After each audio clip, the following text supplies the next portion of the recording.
Hey, before we get going, I want to give a quick shout out to our sponsor, eToro. Let's talk about trading. Maybe your MO is just stacking sats once a week, or you're one of those cowboy altcoin traders who go deep into technical analysis. I don't know. Maybe you're just a muggle and you're trying to get into this whole cyber cash thing. Maybe you actually do want to put some skin in the game, but you have no idea where to begin. Now there's one trading app for all of that. eToro.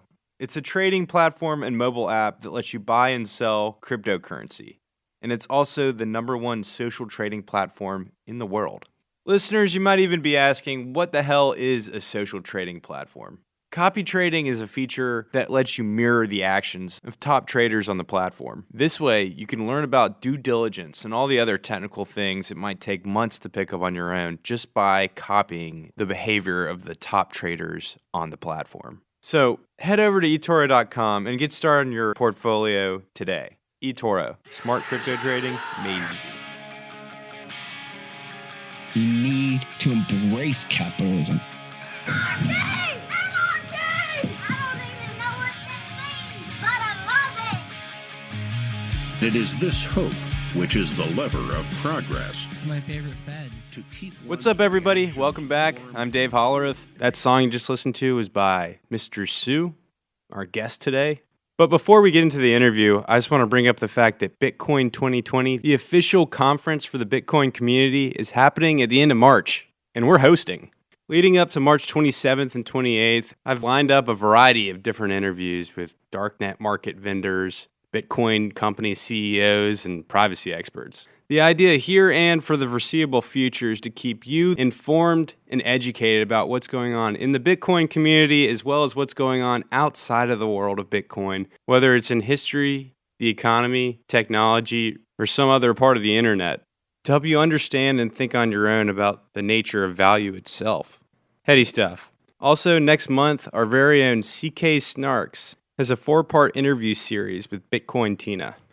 That'll be dropping soon. But anyway, I've talked enough. Today, I got an interview with A Boy Named Pseu. Mr. Pseu, Phil Gibson, writes for the Libertarian Institute. He's known about cryptocurrency for a while, but his journey into Bitcoin has been pretty recent.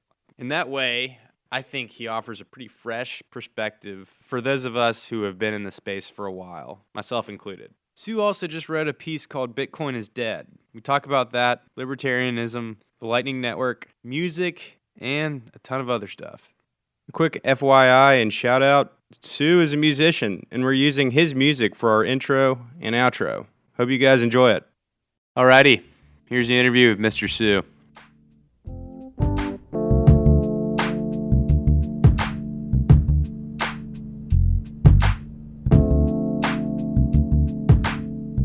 Well, hey, Pseu. Thanks for coming on, man. Thanks for having me, partner. This is pretty dope. I appreciate it. Yeah. So the way I found out about your work was through your article. Bitcoin is dead. Kind of clickbaity. Very much so. That's exactly what I was going for. It worked, and I read it, and I liked it a lot. You actually referenced a lot of Bitcoin Magazine work, which we appreciate in the newsroom. Yeah, before we get any further, I want to sincerely apologize for everyone I ripped off, but I cited everywhere I could. I'm not really a writer, so I'm just kind of like learning as I go. So if I miscited my citations, I apologize. But thanks to all of them for their great work and what they do. But they were a big help, and what they wrote was amazing. Yeah, I mean, I think you did a lot more citing than like most people do when they put out articles on Medium. So I think you're ahead of the game. Overcompensation, I don't know. Yeah, maybe. Just playing it safe. I listen to your podcast too, and I wanted to start off by just knowing how you got interested in the Bitcoin conversation. Oh, man. So I'm going to get in the line of the libertarian to Bitcoiner line, because Right. it's not like those are rare. Although I've been trying to learn more about Lightning and these partially signed Bitcoin transactions and all this crap, and then it's like maybe libertarians are the rarity because this seems really technical. But of course, when you zoom out, it's all about free money, against the state kind of stuff. So, I still feel at home.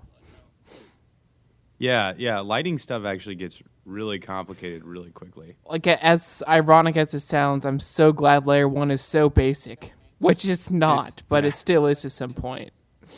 Yeah, and I think the logic is that it's just so new that literally everyone who's working on it basically has to be a developer contributing to it. Yeah. You know?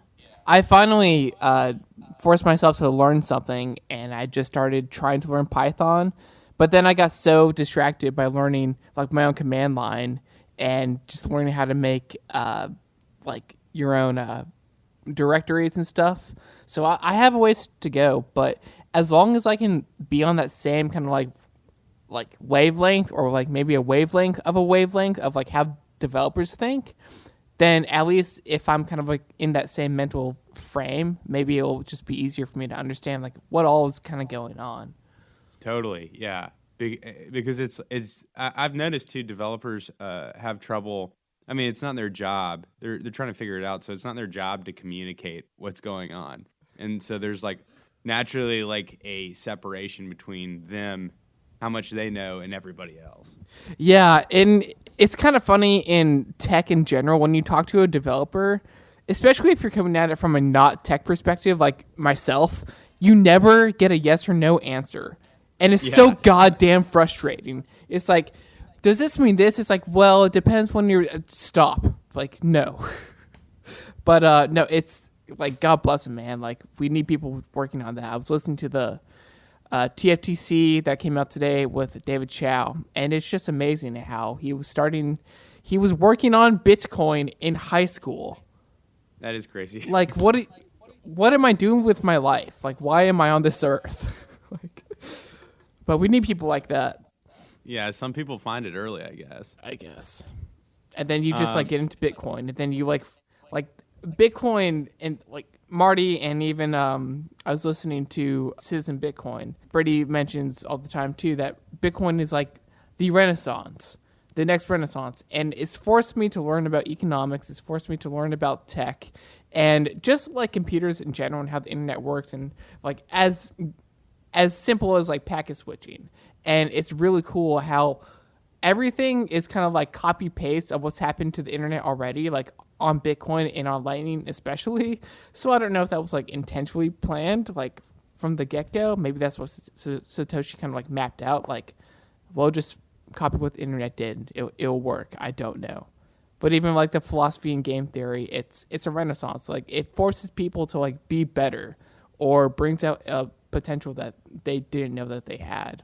Not to say like I'm some Renaissance man or anything, but like for Bitcoin itself, I'm super thankful that it's like forced me to be someone that I didn't know I could be.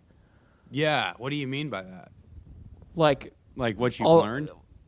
Yeah, well, partially that's kind of like from libertarianism, because you kind of had to unschool yourself of all the BS that you learned in school and how the world like really looks, especially when it comes to economics. And then it totally crumbles that left-right paradigm, when in reality, like if you read Rothbard, apparently like libertarians are actually the most leftist and the most radical, because, I mean, left just really means radical against the status quo of like the old right guard kind of authoritarian kings, queens, owners of the land kind of deal. So I don't know. Libertarianism, just as cringy as it is, it makes people quote unquote woke, or it just a real or at least different perspective of how things are. But that's just kind of like what makes sense to me. And I feel like everyone kind of in the Bitcoin community, I'm not saying every Bitcoiner is like that libertarian anarcho side, but No. it's a vast majority. So maybe that's kind of like what propelled them to make Bitcoin in the first place. Yeah, I mean, you've got to at least have a willingness to take a leap, sort of, as far as like what you want to learn and what you're interested in the future. And it's like it's a huge leap. You know, it's like I don't know if we'll really know. Like, if Bitcoin does take off, it's going to be wildly different, I think, than how we see it now, just because we're just talking about it, you know? I know, but it's also crazy of how fast things do change. But Yeah. especially hearing Kiara talk about the stuff, it's very sobering of what she brings, but it's always a safe, healthy reality check.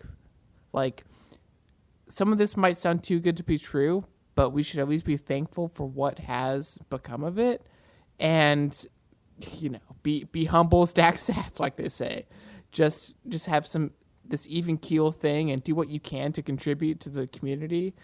But, it's not going to happen tomorrow. Like, hyper-Bitcoinization is probably not the most ideal thing, because I forget who else said this, but, it was Catherine Coley. Like, everyone is going to get on the boat and a lot of people are going to get left behind. And we definitely don't want that to happen.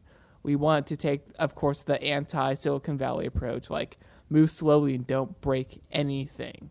So we just got to be patient.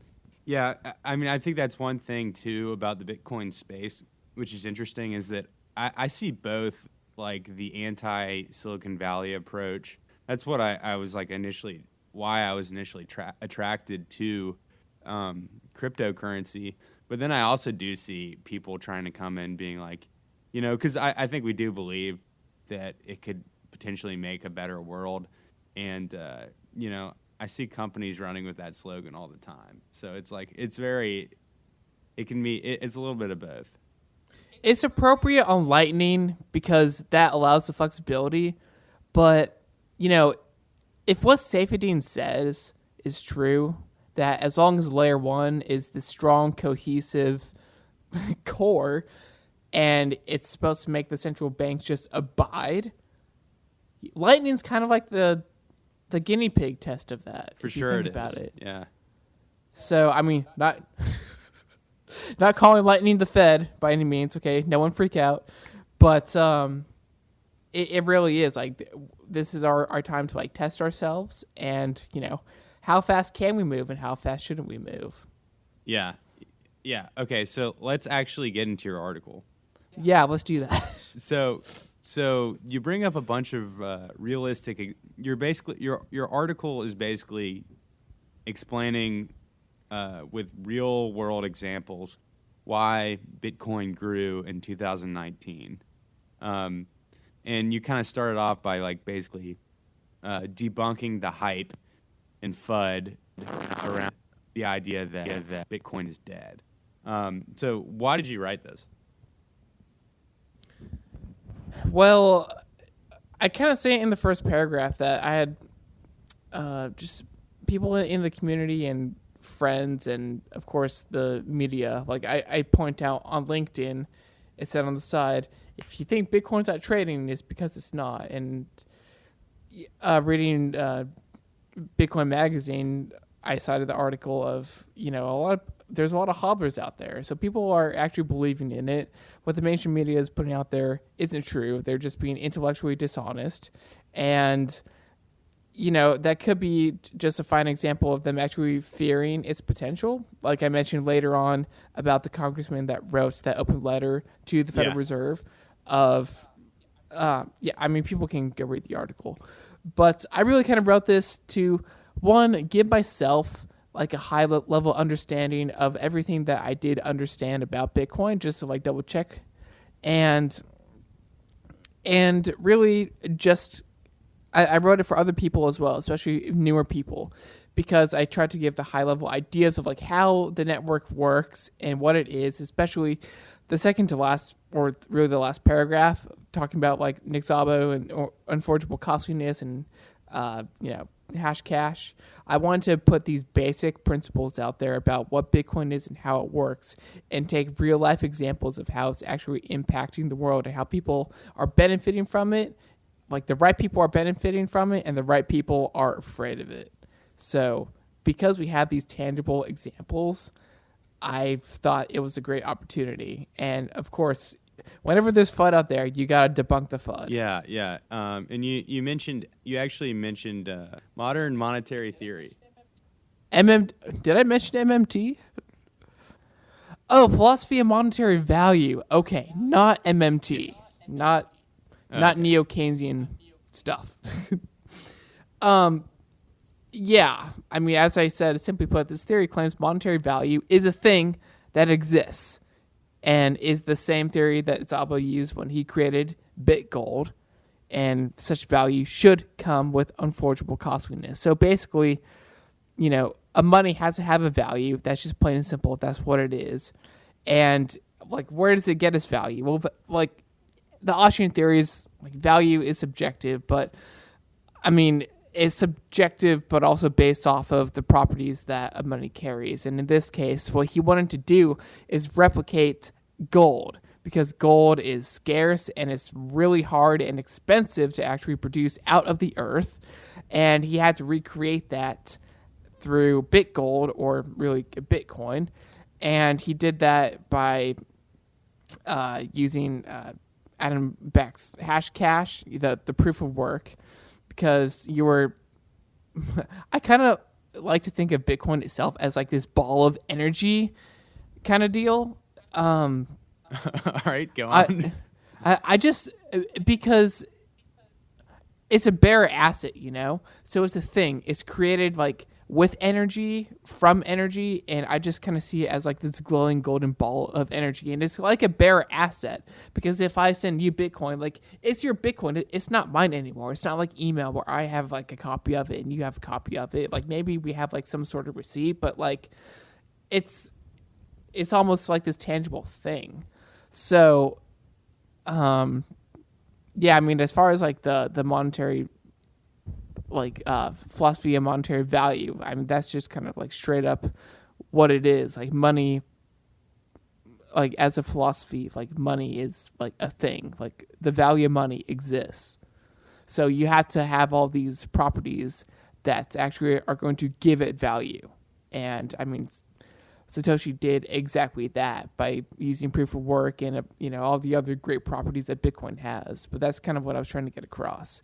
But I think that's one of the most important properties, because as we all see how expensive mining is and how it's not guarantee. I mentioned this in one of the earlier paragraphs or sections in the article, but it's not a guarantee that you're going to profit from it.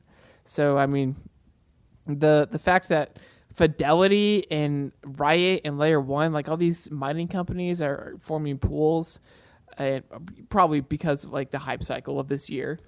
But people are willing to take their risks, and through taking risks in these hype cycles of Bitcoin spurs this awesome network development effect, like this capital that just booms and it creates jobs, and it might be for the short term, but even in the bear market, you like, as the dust settles and everything clears, there's a good percentage of people that are sincerely honest and curious about what is Bitcoin. So that clearly, like, you can't say that there is no value behind this. Yeah, I realize what you're saying about the ball of energy. Because of mining, it's like you're saying it's literally units of energy. It's digital gold, man. Like, that's what he was going for, and he achieved it. Well, so you also bring up hodling. People talk about the lack of Bitcoin transactions at the end of 2019 compared to 2018, and you said that was because of hodling. Yeah. I think that's just a case in point of people over time. Once they get to Bitcoin, after they win money or lose money, they actually invest in the time to learn what Bitcoin is and how right now it is a store of value. Lightning's going to make it the peer-to-peer, utopia that we dream of. Of course, it's not utopia. But because utopia is not a thing, that's why markets are efficient, because you need to have businesses fail and businesses, that Darwinism. But that aside, crap, what was I saying? We were talking about hodling. Yeah, hodling. Basically, people invested in themselves to learn more about Bitcoin, go down that rabbit hole, and learn that right now it's a store of value. And they are learning about the Fed and just the manipulation of monetary policy in the world, and not just the United States, and the bubbles that pop up here and there with, whether it be Social Security, other healthcare in general, housing, student loans. People will realize, like, hey, we're in deep doo-doo, so we might as well grasp onto something, hodl for dear life, and send this thing to the moon, and we'll have our moon rocks / Bitcoin that we're gonna survive off of. So, be humble stack sats on that end. So Trump tweeting about Bitcoin and then Nigerians adopting it. Those were two other points you made. Yeah. Man, the Nigerian remittance hub. Man, I can even remind myself who at Bitcoin Magazine wrote that, but it was Colin Harper, staff writer. That story just blew my mind. Now, I don't advise anyone to use Paxful on the daily. From what I heard, it can be scammy. Be careful. But the fact that it's worked for, I think, over half of the Nigerians, and Paxful profited like $65 million in USD, and I think more than half of that came from Nigeria itself. So just the fact that this capital is there, I mean, Bitcoin is just a proven safe haven for people that need it the most. And unfortunately, it is in the most destitute of countries that are under the worst circumstances in their economy with inflation. You know, we can talk about Venezuela, but they're just kind of like the guinea pig, like the easy cop-out go-to. But it's just... It's just... It's beautiful, man, how countries that do need a safe haven for money are able to get it through Bitcoin. Now, they got to cash it out for their crappy fiat currency, but the fact that it's there and it's an option proves that, you know, when it hits the fan in America, I mean, we have that option, and frankly, the feds see that as an option too, as I point out in that section of the article about those two congressmen writing letters of, you know, creating some alternative. And really that was kind of a snowball effect of the whole Libra thing. Whether or not that was a red herring, I really don't know. Libra? Yeah. Yeah. I don't know if it's going anywhere. Doesn't seem like it is. No, it's not. But I mean, just the fact that something stupid like that. It's super interesting, though. It's a super interesting concept, you know? It definitely is. I mean, people questioning, hey, can this big corporate entity actually issue its own currency? And it very well could, because of, I mean, look at all the people that use WhatsApp. In fact, I think Vin Armani's his little Bcash project of like texting people Bitcoin, apparently that was in line to be the token on WhatsApp. And then I guess that went out the window when Libra came about. So that's just interesting.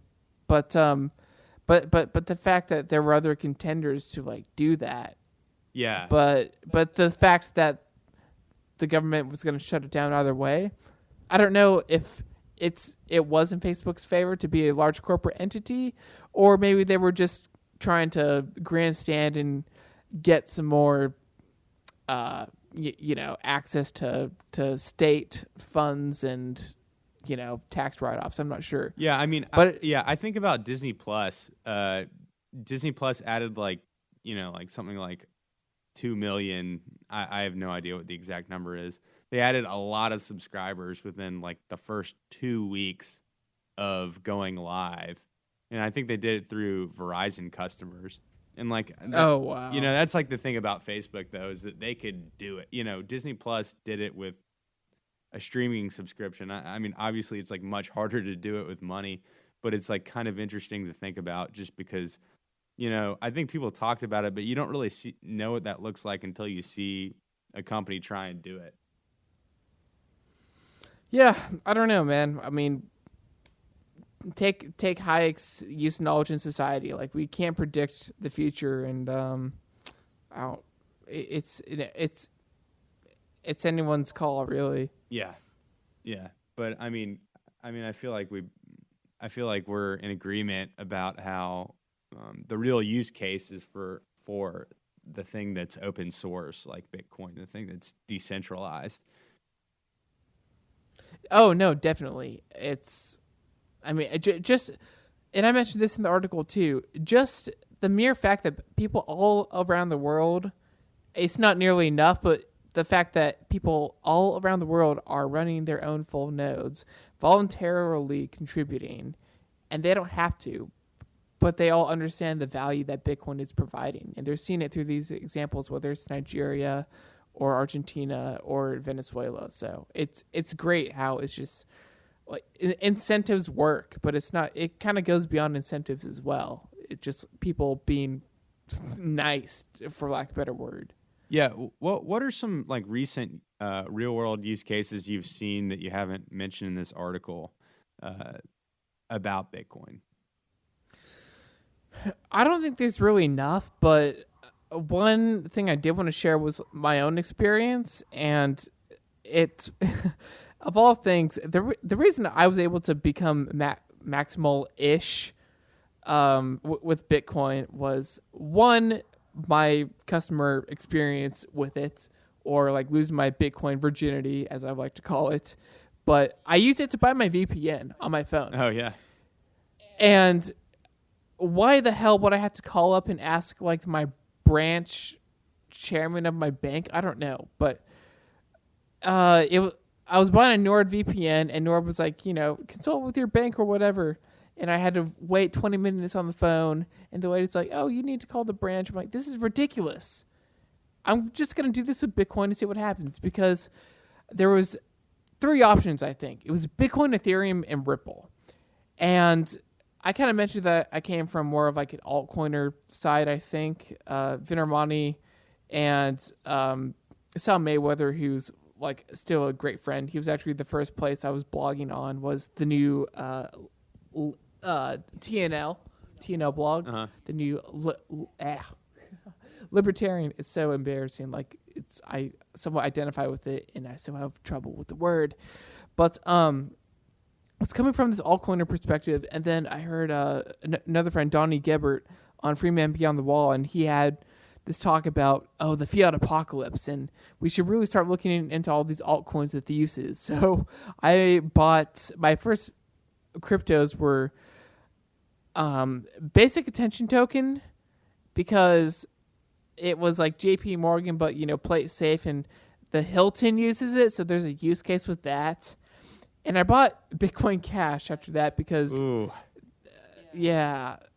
thankfully I was able to trade that with Sal, because I thought it was really cool, because Sal uses it kind of like as a checking account, but he uses BTC as like a savings account, which, fair, like that's kind of like where we all should be in reality with BTC, but still, like, I wanted to get like a BitPay card, and like, pay in crypto and like dodge my taxes and everything, but what's the point? Just get Bitcoin, dude. And I go back to buying the VPN with Bitcoin, because Bitcoin was like the number one thing up there. And like, what other fine example of Bitcoin being the most valuable of cryptocurrencies and everything else being a copy? Like, hello. So I guess it kind of comes full circle. But it's just the mere fact that I was able to create my own use case and become a statistic, if you will. But it was just so empowering of how fast and easy it was, and I was able to have my VPN like right then, right there, right now. And then I found the Crypto Economy podcast, and I went down that rabbit hole, because just kind of dropping all the altcoin stuff, I was, and then buying the VPN with Bitcoin, I was like, there's got to be something to like this maximal mindset. Like, they can't all be assholes, And I had heard Guy on the Friends Against Government podcast, which, shout out to them. They're the pretty much main reason I started my own podcast. Those guys are hilarious. If you have not listened to them, No. Friends Against Government. They have a very creative acronym, if you can sound that out. It's FAGCAST. Censor that if you need to, whatever. But Guy was on that, and it just kind of stayed in the back of my mind. And then after I bought my VPN with Bitcoin, I'm like, okay, this is probably like the good place to start. So I went down the rabbit hole, but it really caught my attention because Guy did the episode on an article that Sal did, which was the economics of Bitcoin maximalism. And I actually had Sal on my show talking about that article. And frankly, it was a little vain to me, but like, it caught my attention mostly because in the article, like I get like a shout out, and then like to hear like my show on Guys podcast, I'm like, okay, you got my attention.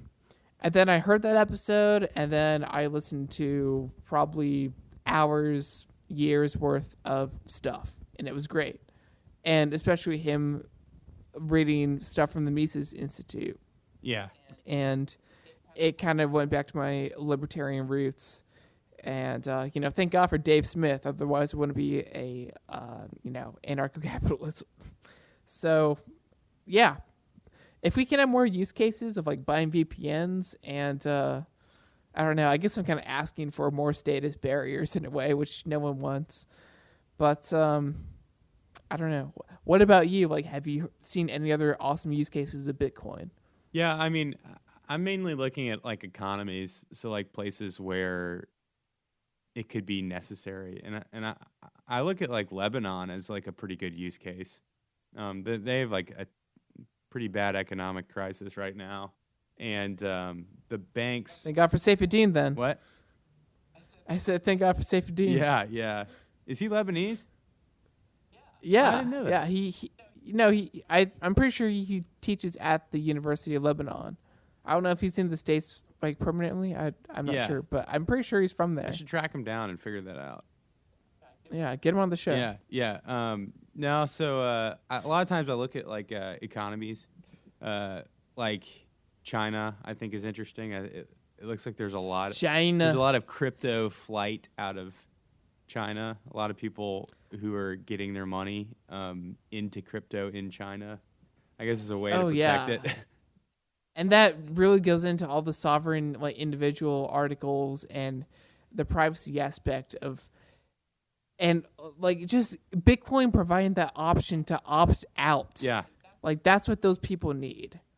And that's just so empowering. Like one of the most empowering things about Bitcoin, first of all, my favorite thing is of how it's just Austrian econ baked into the protocol and is the one living proof of what we have of like anarcho-capitalist society like functioning, but also having it provide the option to opt out because your wealth is stored in your head.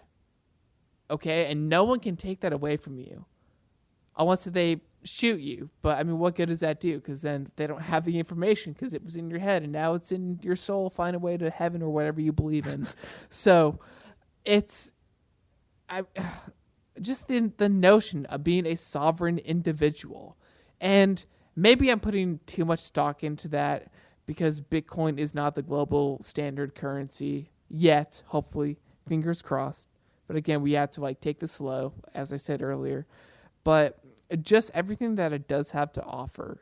And I have yet to run a full node. Like I'm still trying to figure out like what's good for me, and maybe I need to get to do my own research into the proper setup. But just the freedom that it offers, and understanding how it is both a store of value, but it is cash, and like that cash is in your head, and no one can take that away from you. And that's what the people in China really, really need.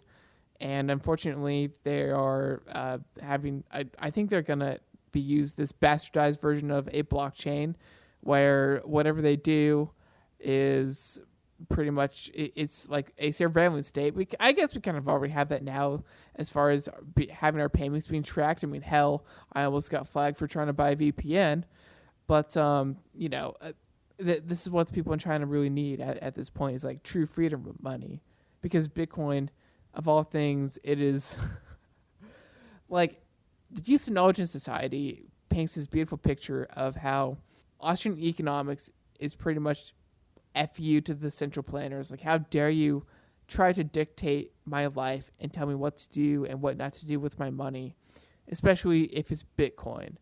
And Bitcoin is the ultimate FU money, if you think about it, because of all the capabilities that it provides.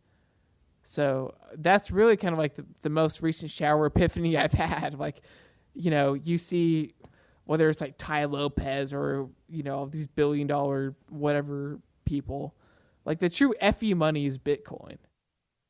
Hands down. Yeah. Nonviolent resistance. Civil disobedience. Civil disobedience. Yeah.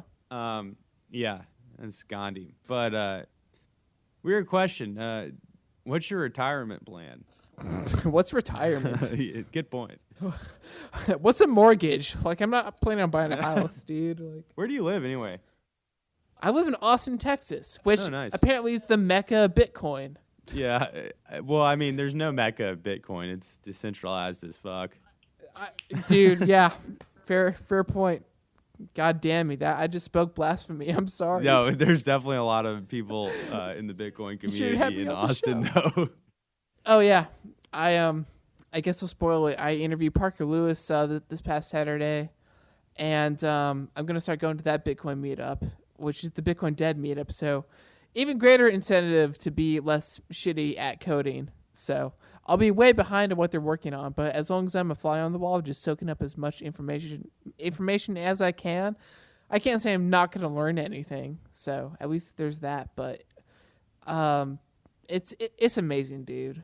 Just how Bitcoin itself attracts people from all these different factions, every corner of the world. It is like a renaissance of ideas. Not a ton of federal employees, I noticed. Yeah, hopefully not. Something. Well, just think of all the technological innovations that come from the military, dude. DARPANET, dude. It was created like for military purposes, and PGP had to be fought for by Phil Zimmerman for it to be in the public domain. And SHA too. Yeah, dude, SHA-2 and public key cryptography. I think came from MI6. So it's like, I actually had a recent podcast. I think it's episode 118 with Dexter De La Paz, who is into like cryptids and whatnot and conspiracy theories. But the first part of that is like, dude, is Bitcoin a psyop? Like, think of all like the military intel technology that goes into it. Like, hopefully it's not. Like, hopefully all these cypherpunks were true to, like, we're going to give privacy back to people and, sovereignty, which I think they are. And to be fair, I've been listening to people like Jesse Powell of Kraken and, people that are just fighting against regulation for the exchanges, but working with people in the space and learning all these people that are on the KYC AML side, they truly think that they're doing something right, and they're just, putting on their pants one leg at a time, going to work and thinking they're doing a civil service. And God bless them. Like, the fact that I believe a majority of the people that work for the government feel like they're doing something good. For sure they do. Yeah. Okay. Yeah. It's just the 80-20 rule. Like, 80% are just the rank and file and good at heart, hopefully. And then some of them are just meticulous mother truckers who, are mal-incentivized. And if anything, the state drives the worst kind of incentive, which is no incentive, but you get into like the political economics versus true economics. And What do you mean by political economics? So it's just a matter of like incentive structure, where you have like, if you have a bureau of central planners planning things out, it's kind of like if you look at like a government job like the DMV, like there's no true incentive, whereas it's differentiating like the public sector versus the private sector.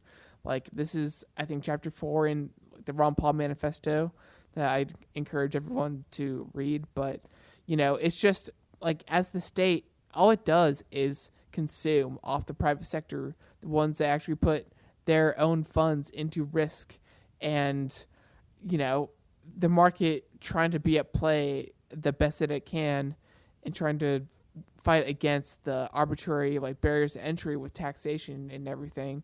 But the private sector is actually creating innovations and testing things out and failing.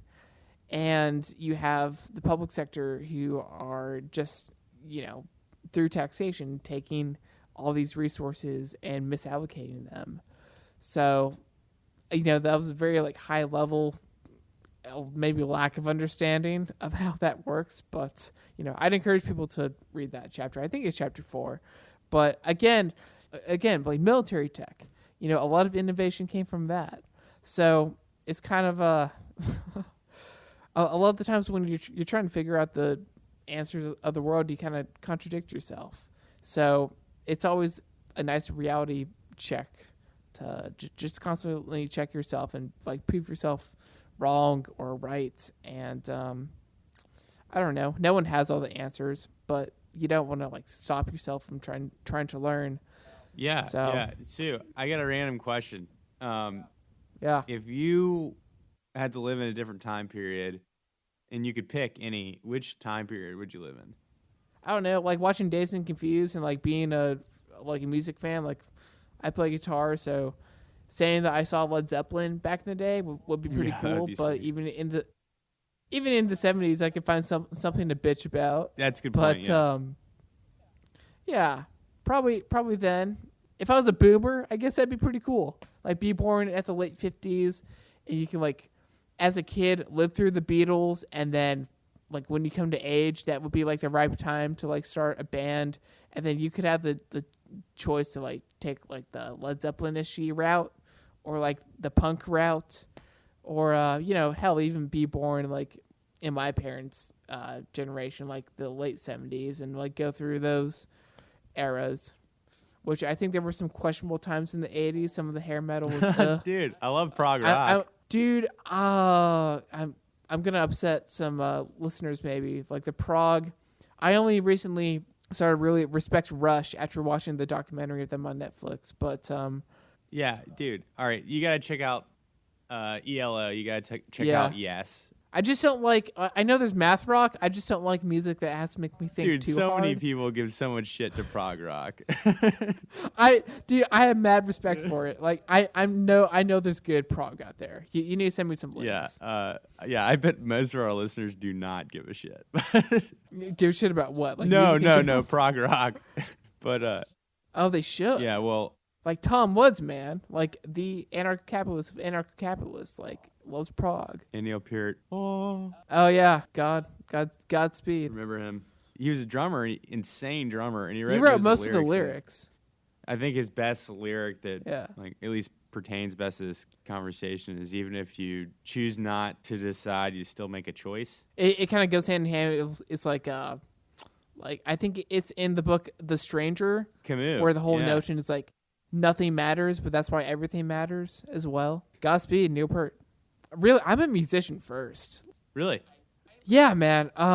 Like I like forced myself to write this article because I felt like I had to, just to like my understanding of Bitcoin and everything. Like the intro and outro music of my show, that's me. Yeah, it's good. It's really good. Thank you. That is by my buddy Abram Olve. Really? Go hit him up, A-Bum on the Twitter. But Abram Olve, he's a great drummer.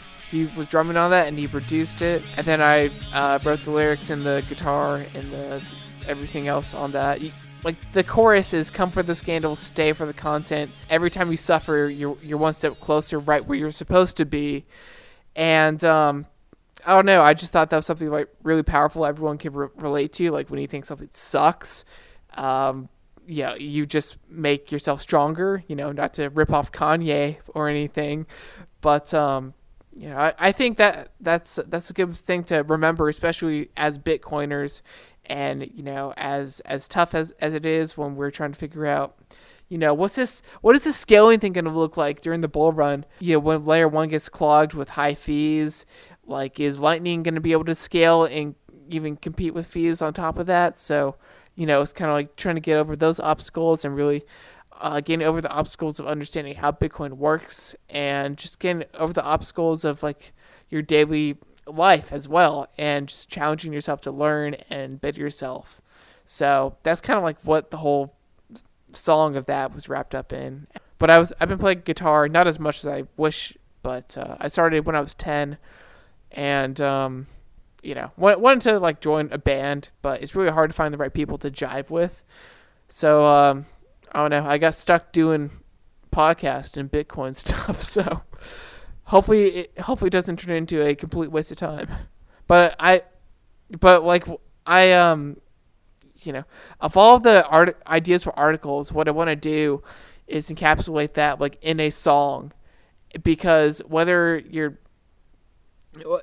message you're trying to get out, it's really about changing the culture. Like Car Camp It from the Friends Against Government podcast really like emphasizes this. Like if you want to change people's minds, you gotta change the culture. If you want to spread a message, like Michael Malice brings this up. Like politics is downstream from culture, and there's no truer statement than that. So if I can embody like these principles of freedom into fun, catchy songs everyone can enjoy, maybe I can like propagandize them into being hodlers. Who knows?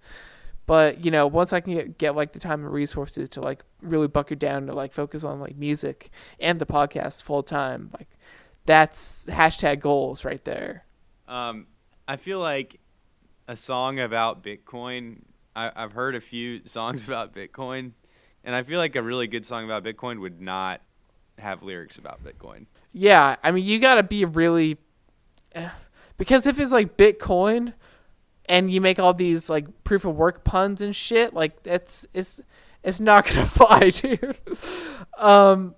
You have to be subtle with it. Bad. Like, Matt Odell was saying about the BTC Pay merch, how it's got to be subtle. Like, just maybe like a small little logo, or not even a logo. Like on the merch that he sells, like, it's got to be kind of like a subculture thing. Like someone notices the hat or the shoes, or like the football player that wears the BTC Pay cleats. It's that. Like, it's got to be classy. It's got to be kind of like this nice undertone where it's, it's humble. Like, stay humble, stack sats. Like, it's that kind of message that you have to portray. So, it's not to take the, oh, you don't understand kind of thing. Like this little subtle, like, art smidge against like the corporate like public, but it can't be tacky at the same time. Yeah, dude, I think that's a really good place to end this on. Thanks again, guys, for listening. We're gonna go out one of Sue's songs. You can find his podcast, writing, and music through his Twitter handle at Mr. PSEU. Mr. Sue. All right, take care.